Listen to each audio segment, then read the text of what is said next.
Христианские притчи. Наследие святых отцов. Нерожденные люди.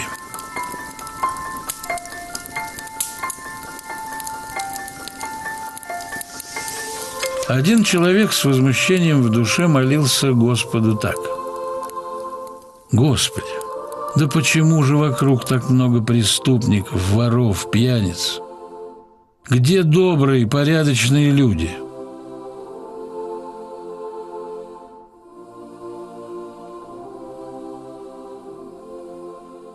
И услышал он голос: